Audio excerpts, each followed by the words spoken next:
Hey everybody, Ben here from the Bodo Podcast, and welcome to Tournament Tuesday. Every week we have a look at a tournament that's coming up in the next month or two, we look at the format, and we look at some great ideas for rosters that we think are going to be fun or competitive at the event. Why are we doing this? The world is starting to reopen. Blood Bowl tournaments are starting to happen. We look every month at the monthly meta of what's gone well, what hasn't gone well, what's coming up, and now we're going to be spending a little bit more time each week picking an event and brewing up some rosters for it. At the end of the video, we'll flag up the next one that we'll be doing next month, so if you've got some cool tournament rosters for us for that event, share them. We've got one here from Ian Treplow this week, so yes, thank you very much for sharing your rosters with us. So let's go have a look at the Rocky Mountain Rampage.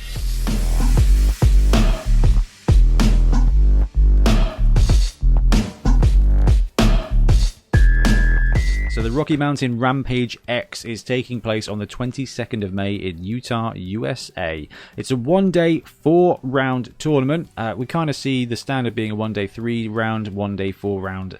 That's kind of about right. Now, it's got an interesting build order here in that it's quite limited, but also, because you can buy skills, it's going to encourage some teams more than others. So the team value is 1,100, so 1.1 million for everybody. We are not seeing any grace here really for any of the tiers, which is really interesting because that gives us a good look at Blood Bowl as a straight up format instead of that kind of tier adjustment. So stars can be taken in the starting 11, but with a TV gold cost of 1,100, it can be very difficult to get that in there. The skills are TV purchase, and you can get stat ups as well, but no agility or strength. So we're looking at this format. You get 1,100k, but you have to buy your own skills. Normal skills are 20k, and for this format, doubles are 30k. So you're looking to basically get 5 normal skills, or if you can lower your TV down, 4 or 5 with a double or 2. So basically, you start with an 1,100 build, which limits it even more if you want to have skills in your team. And what it can do is that it can allow tier 2 or tier 3 teams to boost up their starting roster. But it really does mean that those teams that start with skills already baked into the cost, so looking at you tier 1 teams, are going to be the ones that kind of benefit in this format.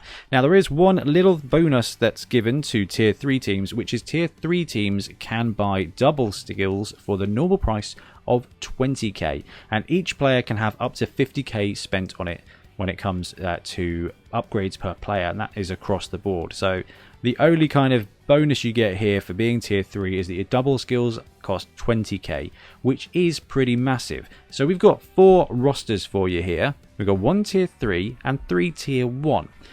Like I said, tier 1 teams tend to start with those skills. They tend to start with those skills, and you tend to be able to get enough for 1 million, which means you start with skills, you can afford a few skills on top of it, and it puts your team in a really good spot. Tier 2 teams tend to need those skills, and when you're playing tier 2 against tier 1 and you both kind of get the advantage, it makes it difficult to compete. So we've got 3 tier 1 and 1 tier 3 because I really wanted to make the most of that double cost being down to 20k here. Amazons, I think, do really well in low TV tournaments with the potential to skill buy. And the reason for that is because of the economy of their double cost. And now, in this tournament especially, regular skills are 20 and doubles are 30. In Standard Blood Bowl 2020, doubles cost more SPP, but they also now cost, I think, 40k a pop. So when it comes to Amazons, which are a team blessed with a double skill baked into the cost of every single player, you really have an opportunity to build your own team. Now, we've seen the Amazon standard lineup in a load of tournaments forever, and they've done very, very well. But the way this roster pans out in this format, I had to highlight this. I personally think this might be the most boring team in the world to play against, but listen to this, okay? 5 line women, that's 250k a pop. 7 more line women, but 20k each for block. So now you've got blodgers, and then 30k for that double, because you're allowed to take up to 50k's worth of upgrades on each player. 7 of your 12 line women start with block and guard. So you have got 12 on your team, and 7 of them are blodge guard. and you've got 3 rerolls, so you can actually drop a reroll if you're feeling pretty confident about all those skills, and perhaps take an apothecary or just another linewoman. There is a ton of stuff. In fact, you drop another reroll, you can boost up another one of your linewomen to one of your linewomen plus for another blodge guard piece, or drop a reroll, 2 of those linewomen get block. Then you've got 7 blodge guard, 2 more blodge, and 3 linewomen with no skills except dodge. So this team here is an interesting kind of min-max angle. We don't see it a lot in Blood Bowl because a lot of the tournament formats try not to allow it. We found one in this, and this is what we're kind of going to do on Tournament Tuesday, is kind of find a way to break a meta or find a vulnerability. This indicates to me that if you are going to a tournament with this kind of rule set, you really want to be taking some tackle. So tier 1, this one comes in bang on 1100, and you spent it on 12 players with 3 rerolls, 7 of them blodge and guard. So you will be able to make 2 die blocks all day long, and as long as you play tight, and bearing in mind you're going to have 7 of these players on the pitch at any one time, you should be able to position your guard pieces so that your opponent getting a 2 die block against you, not going to happen. And if they do, you've got blodge, so they are going to need to natural power you. That is going to massively reduce the ability for them to destroy you, and you are just going to smack them back down. Now, this is the most min-max roster basically I could think of, so you can drop some of those linewomen plus and spread some other skills, maybe a bit of sure hands, maybe a bit of mighty blow. But as a core, this is where you can start with Amazons in this format, and it is terrifying. So let's put some rock to those scissors.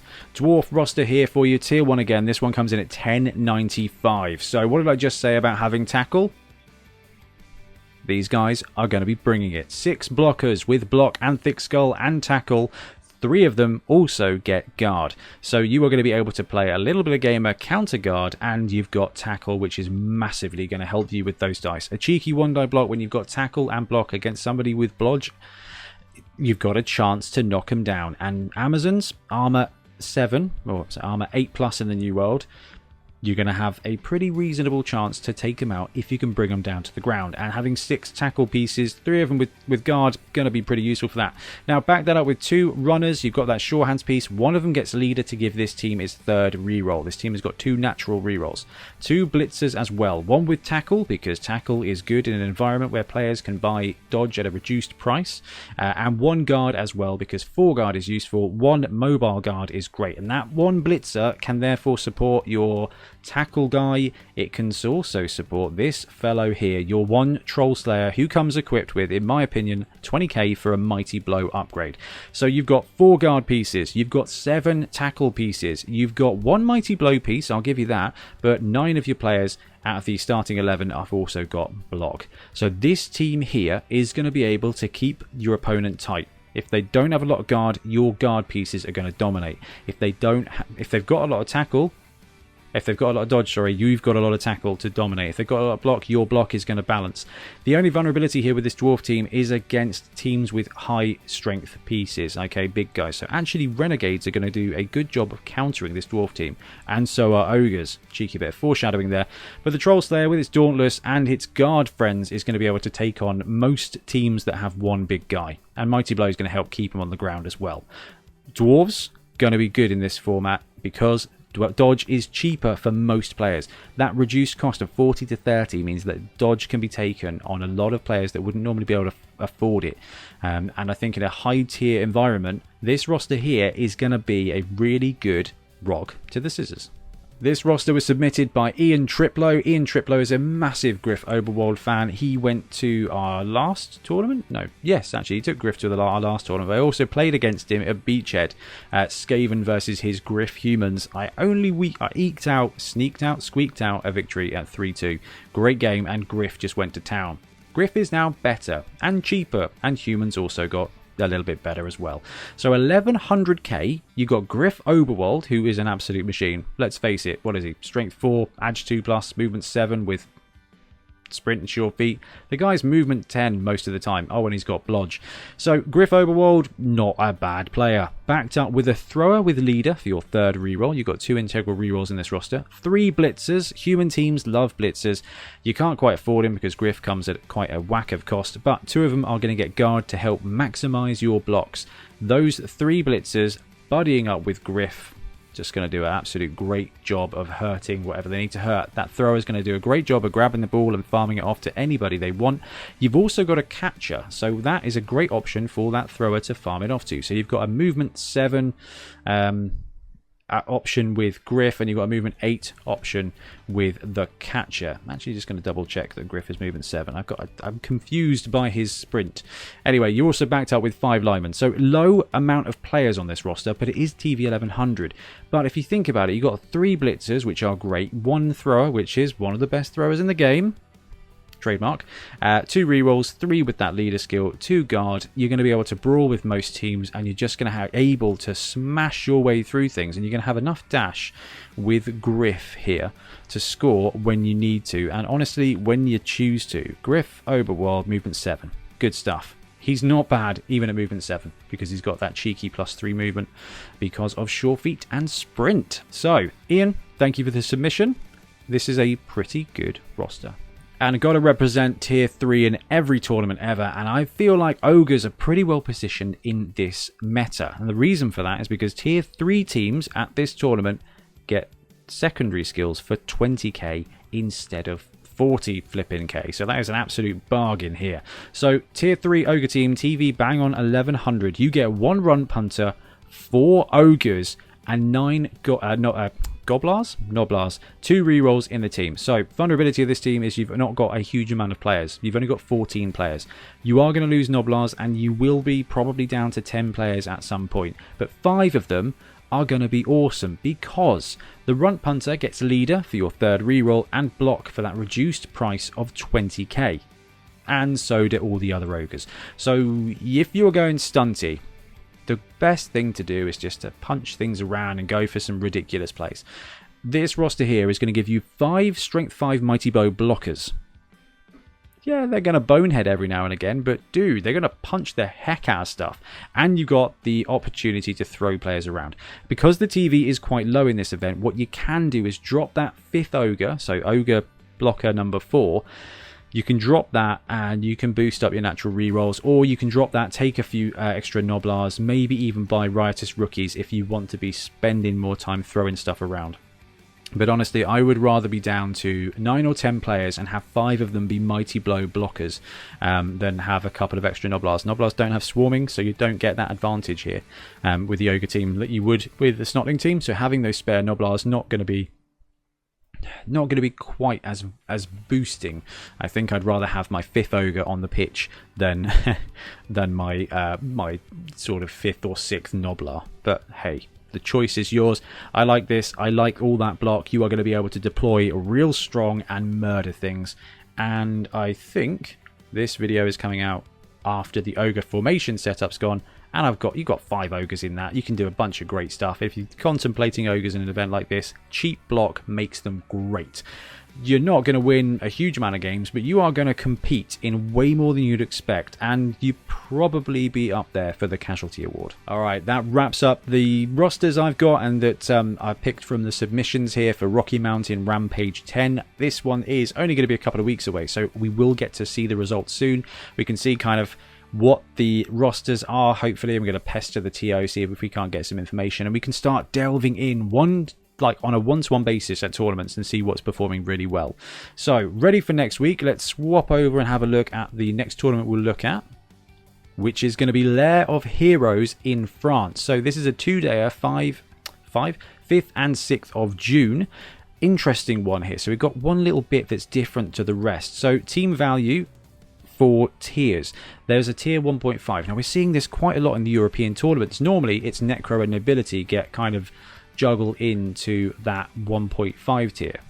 They've also dropped OWA down half a tier, which I think might be about right. So team values for these tiers: 1.1 for tier 1 and tier 1.5, 1.15 for tier 2 teams, and 1.2 million for the stunty land there. And the skill buy system here is spending SPP, so 30 SPP for tier 1, 36 for tier 1.5 and tier 2, and tier 3 get 48 SPP. So you still get that bonus, but you see that tier 3 teams get more cash, tier 1 less cash. So you get bigger teams with more skills as those tiers go on. Now this might be a really good environment for those tier 2 teams to shine, because basically 6 regulars and with an extra 50k you can kind of most of the time take an extra reroll, which is gonna mean you can unlock a couple of positionals, and skills are on top of that as well. So you're kind of looking at 1.25 to 1.3 million for a tier 2 team. I like this format for tier 2, so we will have a look at this next week, and if you've got some ideas for rosters, please chuck them up there, because I would love to see what you guys think would do well in an environment like this. Anyway, I'm going to wrap up now. Thank you very much for watching. We'll be back soon with some more Blood Bowl content. Happy blocking. Thanks very much for watching. We really appreciate your support. If you want to support the show even further, please like and subscribe. It really helps us out. Or come and join us in our Patreon, link below, where you get early access to our content and monthly competitions. See you later.